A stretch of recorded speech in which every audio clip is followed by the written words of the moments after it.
Looks like we got a map switching working now, guys. Finally figured out all the bugs and sorted all that out.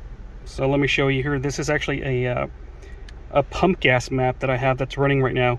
That's why the fuel trim is really lean, because I want to show the car actually switching maps in real time.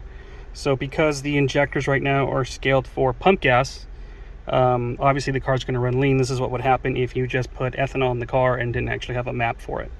So now that we have map switching, I'm going to go ahead and toggle. So I've set it up just like the V1 for the Evo, and I'm setting up to toggle in real time just for this test.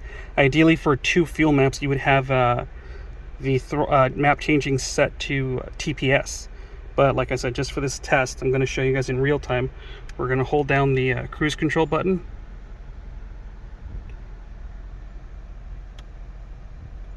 Now the cruise light is working. See how it's blinking? I actually fixed that in my latest patches for this as well.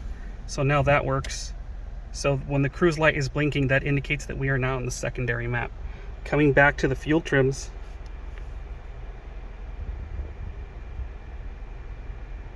you can see that now they're right about perfect. So again, cruise light is now working for map indication. Fuel trims are good.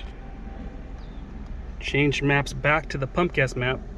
The car should idle a little funny because it's going to start running lean, and then the fuel trim should immediately start increasing, which it is. So really exciting news. Finally got everything sorted out. And if you have a current map switching feature from us, go ahead and contact us, and I will update your code and the patch and get everything working right the way it was supposed to.